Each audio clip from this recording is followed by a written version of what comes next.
The Time Machine by H.G. Wells. Chapter 2. I think that at that time, none of us quite believed in the time machine. The fact is, the time traveler was one of those men who are too clever to be believed. You never felt that you saw all round him.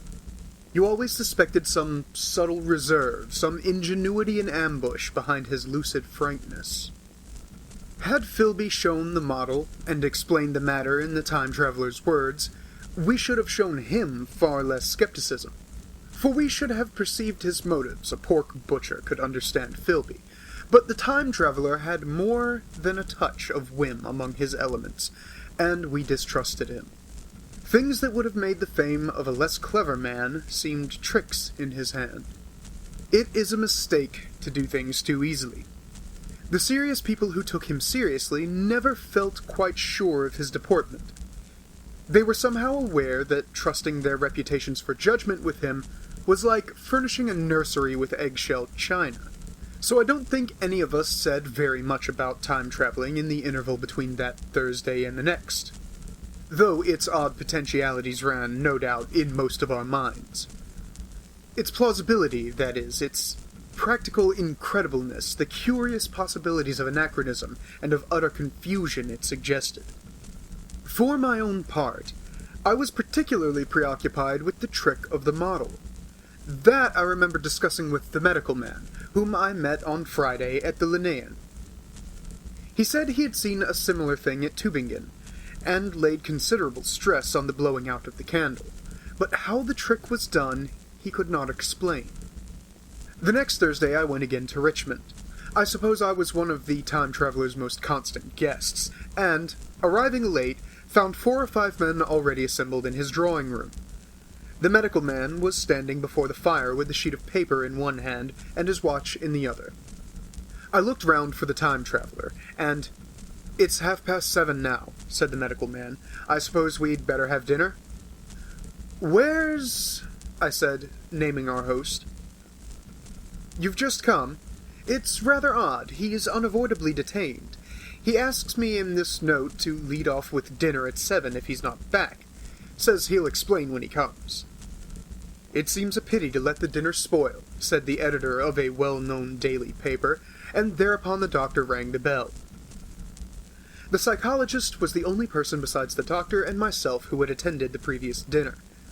The other men were Blank, the editor aforementioned, a certain journalist, and another, a quiet, shy man with a beard, whom I didn't know, and who, as far as my observation went, never opened his mouth all the evening. There was some speculation at the dinner table about the time traveler's absence, and I suggested time traveling in a half-jocular spirit. The editor wanted that explained to him, and the psychologist ventured a wooden account of the ingenious paradox and trick we had witnessed that day week. He was in the midst of his exposition when the door from the corridor opened slowly and without noise. I was facing the door and saw it first. "Hello," I said. "At last!" And the door opened wider, and the time traveler stood before us.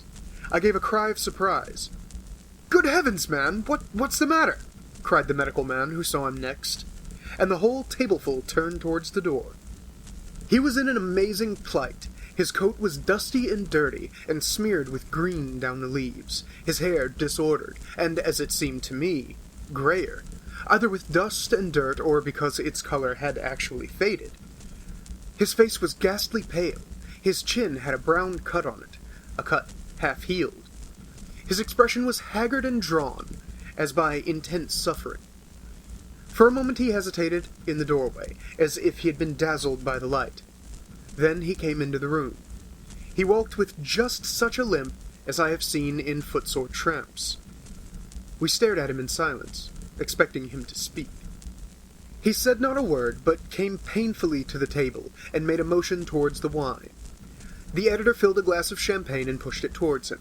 He drained it, and it seemed to do him good, for he looked around the table, and the ghost of his old smile flickered across his face. "What on earth have you been up to, man?" said the doctor.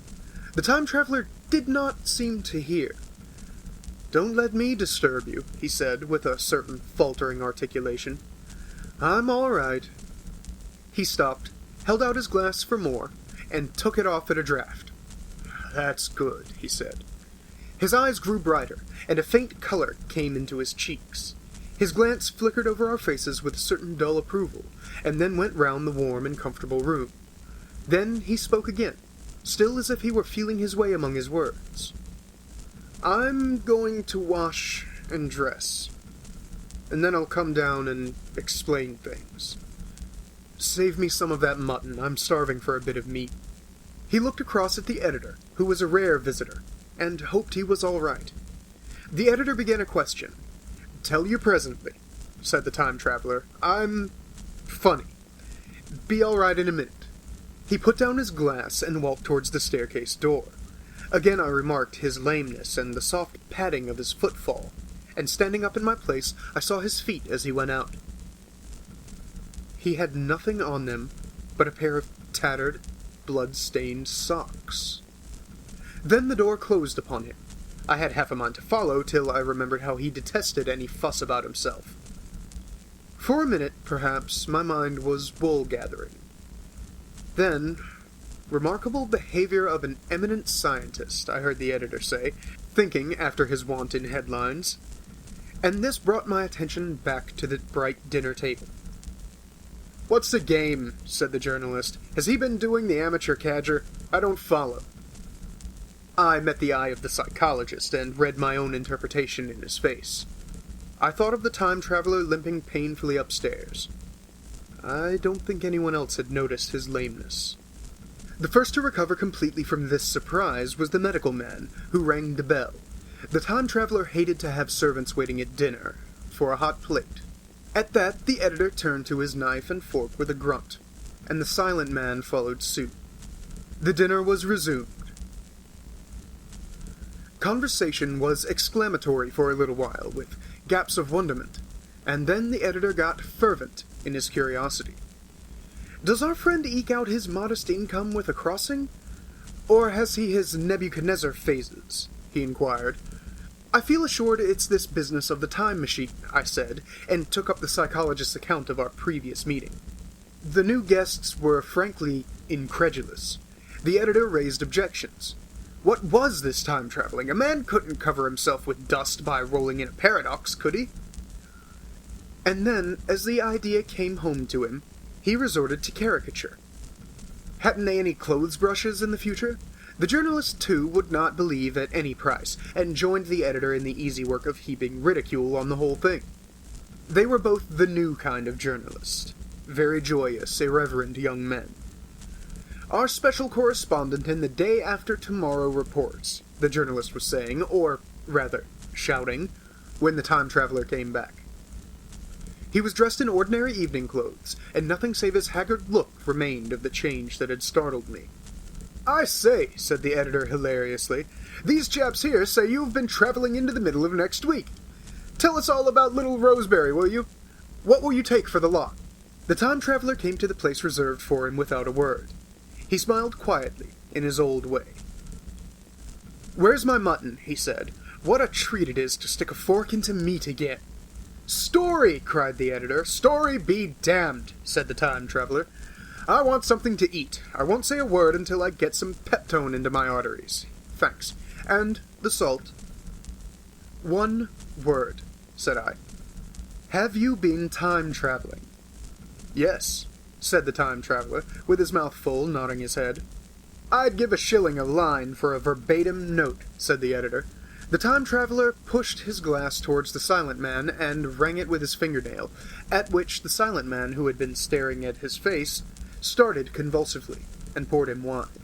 The rest of the dinner was uncomfortable. For my own part, sudden questions kept on rising to my lips, and I dare say it was the same with the others. The journalist tried to relieve the tension by telling anecdotes of Hetty Potter. The time traveler devoted his attention to his dinner, and displayed the appetite of a tramp. The medical man smoked a cigarette, and watched the time traveler through his eyelashes. The silent man seemed even more clumsy than usual, and drank champagne with regularity and determination out of sheer nervousness. At last the time traveler pushed his plate away, and looked round us. "I suppose I must apologize," he said. "I was simply starving. I've had a most amazing time." He reached out his hand for a cigar and cut the end. "But come into the smoking room. It's too long a story to tell over greasy plates." And ringing the bell in passing, he led the way into the adjoining room. "You have told Blank and Dash and Chose about the machine?" he said to me, leaning back in his easy chair and naming the 3 new guests. "But the thing's a mere paradox," said the editor. "I can't argue tonight. I don't mind telling you the story, but I can't argue. I will," he went on, "tell you the story of what has happened to me, if you like, but you must refrain from interruptions. I want to tell it, badly, but most of it will sound like lying. So be it. It's true, every word of it, all the same. I was in my laboratory at 4 o'clock, and since then, I've lived 8 days. Such days as no human being ever lived before. I'm nearly worn out, but I shan't sleep till I've told this thing over to you. Then, I shall go to bed. But no interruptions. Is it agreed?" "Agreed," said the editor, and the rest of us echoed, "Agreed." And with that, the time traveler began his story as I have set it forth. He sat back in his chair at first and spoke like a weary man. Afterwards, he got more animated. In writing it down, I feel with only too much keenness the inadequacy of pen and ink, and, above all, my own inadequacy, to express its quality. You read, I will suppose, attentively enough, but you cannot see the speaker's white, sincere face in the bright circle of the little lamp, nor hear the intonation of his voice. You cannot know how his expression followed the turns of his story. Most of us hearers were in shadow, for the candles in the smoking room had not been lighted, and only the face of the journalist and the legs of the silent man from the knees downward were illuminated. At first we glanced now and again at each other. After a time, we ceased to do that, and looked only at the time traveler's face.